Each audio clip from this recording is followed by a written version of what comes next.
Halo Sobat Jeep, sekarang gue sama Rindra lagi main ke Roma Autosport. Dan kebetulan ketemu sama Om Tinus ya. Iya, Ya. ini penggawanya langsung nih. Si juragannya langsung Juragannya nih. langsung. Sekarang kita mau ngobrol-ngobrol dikit sama Om Tinus. Om, paling pertama Om, sejarahnya Roma gimana sih Om? Sampai jadi sebesar ini. Awalnya sebenarnya dari hobi saya. Dari hobi saya itu udah off-road tahun 80-an. Kemudian dari hobi saya mulai masukin barang sedikit-sedikit untuk pakai sendiri dan untuk teman-teman. Akhirnya berkembang, saya diajak kerjasama untuk bikin satu perusahaan Roma Autosport tahun 92. Tahun 92 tuh. 92 kita mulainya itu dari Pondok Indah, di Pondok Indah, Oh, di Pondok Indah. Suzuki Pondok Indah. Saya diajak oleh almarhum Pak Angki Kemaruk dan juga oleh Pak Subronto Laras untuk kita bikin sama-sama untuk memajukan Suzuki. Kita masukin aftermarketnya lah istilahnya itu untuk jadi off-road. Gitu. Awalnya Itu awal dari Suzuki, pertamanya Roma Autosport itu berdiri, tapi jauh sebelumnya itu saya udah main off-road dengan teman-teman saya, ya yang paling lama teman saya itu adalah Yuma, itu sama-sama saya. Oh, sama Ayuma. Iya, sama Yuma saya akhir itu pertama. Pak Tinus, barang pertama yang Pak Tinus bawa untuk dijual di Indonesia itu apa Pak Tinus? Ingat nggak Pak Tinus? Itu sebenarnya ya dari hobi saya main off-road, ternyata saya lihat ada kekurangan-kekurangan. Kemudian baca di majalah kalau di Amerika tuh banyak barang-barang seperti itu. Ya udah saya masukin tuh pakai sendiri. Setelah itu teman-teman off-road nanya, oh tolong dong masukin buat saya juga. Ya udah saya masukin lagi. Nah dengan berkembangnya waktu, akhirnya saya pelan-pelan saya dagang itu gitu. Oh gitu. Saya masukin awal pertama tuh banyak kan saya ambil dari Dixipack waktu itu. Oh, Dixipack itu sebenarnya satu toko kayak Roma Autosport sekarang ini, dia segala merek barang dia masukin. Di Amerika kan gampang, mereka semuanya dari Amerika. Pabrik-pabrik di situ juga, jadi dia tuh toko gitu. Oke. Jadi bukannya produser, bukan gitu. Saya ambil dari situ dan import, jual di sini gitu. Kalau partsnya Dixipack itu apa Pak Tinus? Yang dibawa ke sini apa shock breaker, lampu atau ban mungkin pelek? Dixipack kan toko, jadi dia juga punya bikin shock atas nama Dixipack, tapi dia bukan pabriknya, dia hanya pasang stikernya aja. Ban juga begitu, dulu ada ban merek Dixipack, itu juga dia suruh orang bikin. Sama shock, ranco kita banyak. Dulu kan zaman-zaman dulu tuh ranco tahun 80-an itu. benar. Ranco yang terkenal ini itu sama ban Dixipack, shock Dixipack. Pada zaman-zaman itulah. Zaman dulu ya. Masih pair gitu ya. Winch juga dari Warren ya. Saya masukin Warren dari awalnya itu ya dari Dixipack saya beli itu Warren itu. Ya, masukin ke Indonesia juga dikit-dikit sesuai kebutuhan teman-teman aja gitu. Karena kita belum ada toko, masih saya pribadi sendiri main gitu. Oh masih Pribadi aja. sendiri aja waktu itu. Dan kemudian pada waktu udah berdirinya Roma Autosport tahun 92, barulah kita susun yang rapi, langsung kita pesan dari supplier dari sana, dari Amerika. Dan banyak supplier kita dari Amerika, bukan hanya Dixipack, tergantung merek-merek produk itu. Oh, Dan pada waktu itu juga marketnya belum terlalu besar, di Indonesia masih belum berkembang lah, masih mulai awal pertama itu. Jadi tidak seperti sekarang ini udah booming ya. Saya bilang booming karena ya yang main off-road itu banyak sekarang. Benar. Tidak. Nah, berarti Pak Tinus dari awal cuman produknya Dixipack, sekarang udah megang berapa brand Pak Tinus? Kalau brand itu kita banyak pegang brand, dan juga tidak semuanya produk yang kita masukin tuh kita pegang di brandnya, enggak karena kalau dari Amerika itu, dan bukan hanya Amerika, dari negara manapun kalau kita minta brand itu kita pegang buat Indonesia itu pasti ada targetnya gitu. Yang mana kalau kita itu semuanya kita pegang, kita nggak sanggup jualnya, nggak sanggup karena market kita kecil.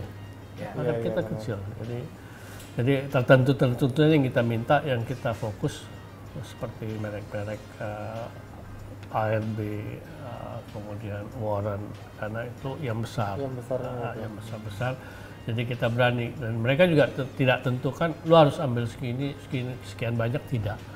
Karena itu kan hubungan kita udah puluhan tahun dengan mereka.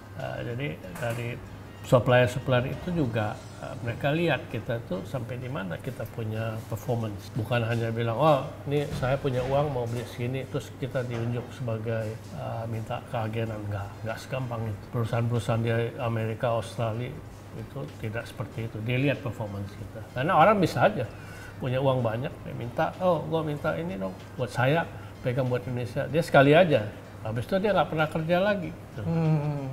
Mana mau mereka begitu? Mereka lihat performance kita. Jadi nggak segampang itu. Orang lihat seperti sekarang ini kan, ini bukannya instan ya. Ya hitung aja tahun 92 Roma Autosport berdiri, ya sekarang udah 28 tahun ya.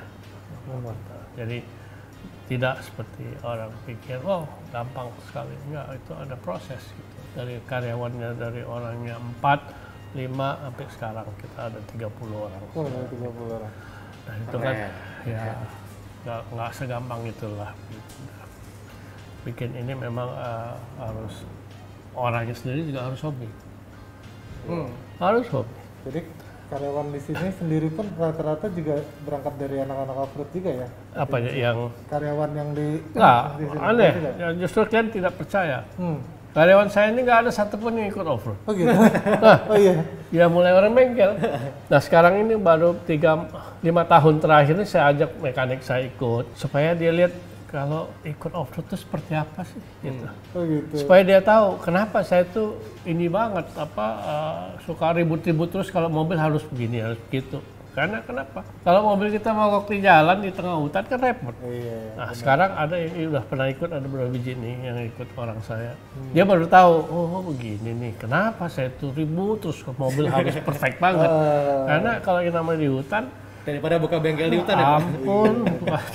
Sekarang mereka mengerti. Jadi 3, yang lainnya ini mereka bukan orang off-road, orang kantoran, orang sales gitu. Tapi tanya pengalaman nggak pernah kok. Benar nggak pernah. Nah, agak susah memang karena kan saya datangnya dari hobi. Benar, Pak Tino sendiri berangkatnya dari hobi. Saya dari hobi gitu, dari main, jadi ikut off-road zaman dulu itu ya udah kayak Dayak kalau kita bilang, nggak ada bawa apa-apa, cuma bawa nasi bungkus sudah. Habis itu bawa air, aqua, sebotol 2 botol. Begitu mobil nyangkut, makannya udah habis, makan apa ada aja, roti atau biskuit. Itu zaman dulu, nggak ada kayak ada sekarang ini. Tahun berapa Pak Tino? Tahun sekitar tahun berapa? Itu tahun 80-an. Sampai tahun 90-an awal itu masih seperti itu. Silakan kalian tanya yang tua-tua itu, yang zaman-zaman saya. Dulu ada nggak bawa kompor, bawa ini, bawa kayak sekarang ini, bawa box? Nggak ada. Bawa kulkas gitu nggak ada ya Pak? Itu Pak Samsir juga. Tanya cuma nggak ada. Sekarang ini aja dari berkembangnya waktu, semua mobil harus lengkap dengan makanan, alat masak. Sebenarnya harusnya memang seperti itu. Benar. Karena itu buat si orangnya sendiri harus cukup makan gitu. Kita tidur nggak ada di velvet dulu, tidur di mobil, miring-miring gitu. Kalau di atas lumpur miring tidurnya gitu.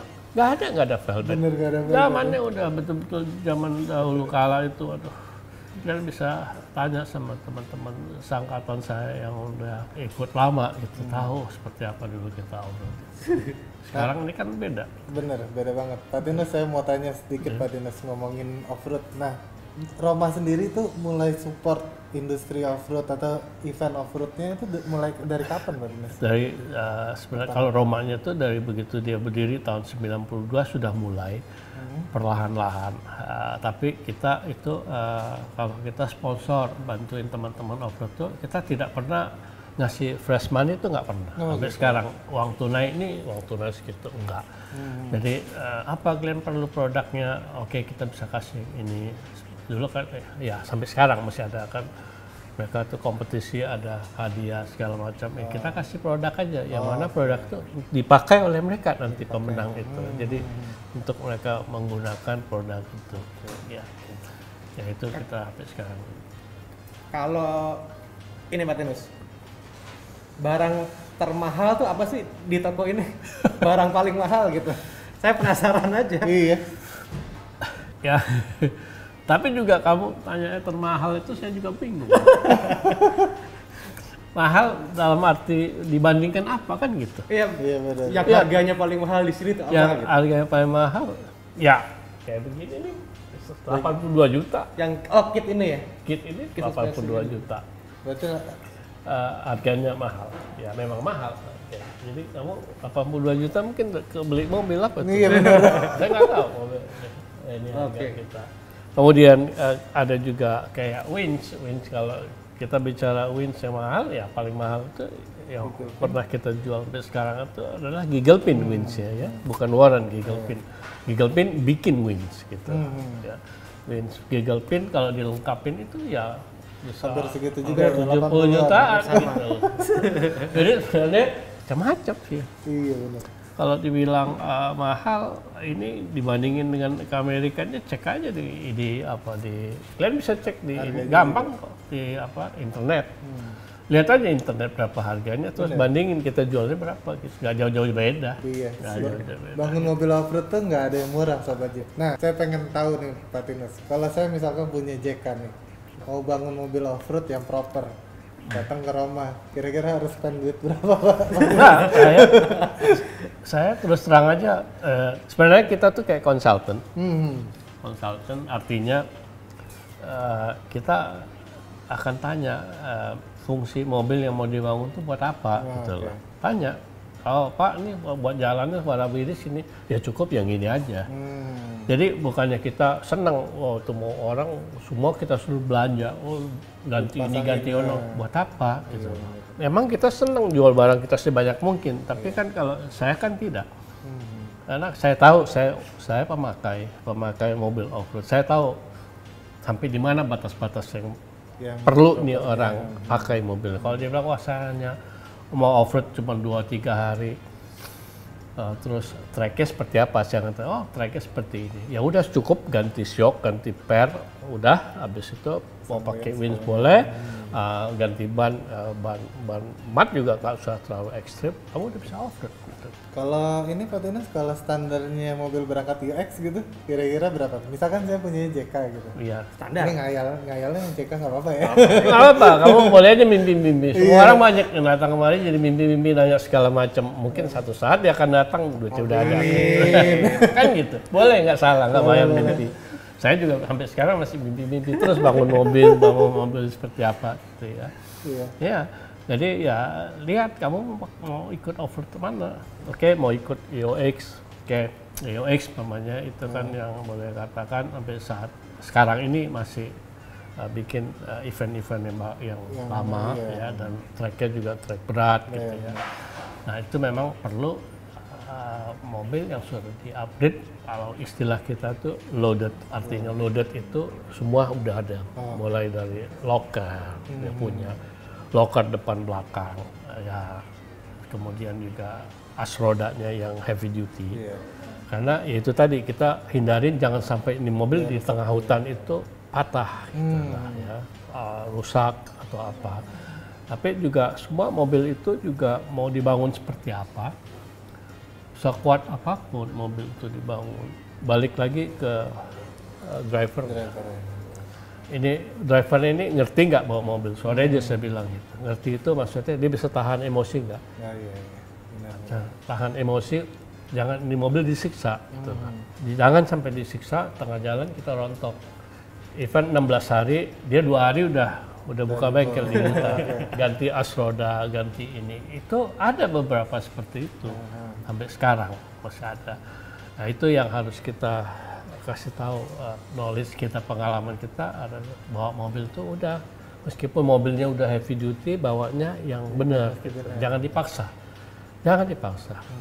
Kalau kira-kira udah mentok, coba ya udah kita winch aja, tarik aja. Nah, berarti nggak bisa jadi patokan Rin, lo habis berapapun kalau lo nyebawanya ya kayak tadi Pak Tinus bilang mau habis sekian ratus juta, lo bawanya juga asal-asalan ya 2 hari buka bengkel.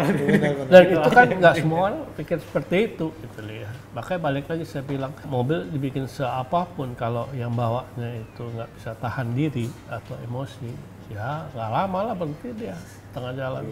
Berhenti, dia pasti berhenti. Malah yang standar itu bisa finish.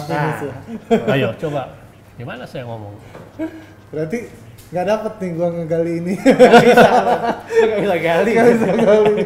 Balik lagi ke orangnya. Bener. Balik lagi ke orangnya. Sama krunya menentukan juga. Iya bener. Cara pemakaian alat bantu ya. Alat bantu itu kan ya winch ya. Bagaimana dia pakai alat bantu winchnya. Ya kan. Ya, winchnya jebol nanti disalahin. Oh ini winchnya jelek nih. Ya bukan itu. Cara pakainya seperti apa? Itu faktor seperti itu ya dari jam terbang ya. Sama selain jam terbang harus mau dengar orang kasih informasi seperti apa. Balik lagi seperti kayak winch, kamu suka dengar, wah motornya jebol, yang jebol itu salah, yang bawa yang salah, udah nggak salah. Kenapa? Baterainya udah drop, udah sampai 10, 8 volt dipaksa terus nge-winch sampai bunyi tak terus berhenti habis kebakar. Nah, Dia winch emang ininya musuhnya low voltage ya sebenarnya ya. jadi faktor seperti itu banyak orang nggak ngeh. Gitu. Pakai winch itu coba berarti dipencet aja terus nggak berhenti. Sementara alternator kecil nggak sempat ngisi akinya, habis akinya, ya jebol lah. Iya benar. Udah pasti itu proses itu. Salah satu pengetahuan juga tuh Itu. buat teman-teman sobat Jeep. jangan dipaksa Wins. lihat akinya caranya itu pasang voltmeter aja udah di mobilnya. Voltmeter dilihat kalau alternator udah drop udah 11 volt, tunggu aja dulu sebentar biar ngisi lagi aki baru tarik lagi. Jangan pusingin di belakang itu dulu biar ini nunggu nanti nggak apa-apa. Banget wah ditungguin di belakang di klason nggak ada itu nggak ada seperti itu. Tapi teman-teman sih kalau mau bangun mobil off-road mulai dari switch sampai ganti gardan di sini ada ya Pak Dinas ya? Ada Di Roma ya? Ada, semuanya ada di sini. Tapi juga saya anjurin ya seperlunya aja gitu. Saya sih senang mereka beli macam-macam. Tapi kan kadang-kadang ya itu tadi masa saya jeblosin orang yang nggak perlu gitu. Ya etika lah ya, etika dagang. Pak Tinus, thank you. Saya sama Rindra mau muter-muter dulu. Silakan. Oh, ya, kita silakan. lagi. Nanti kalau mau tanya informasi apa silakan aja. Gitu. Siap Pak Tinus. Siap Pak Dinas. Ya, Terima kasih banyak waktunya Pak sama-sama. Dinas. Iya. Oke sobat Jeep, Kita lanjut cari barang-barang. muter-muter.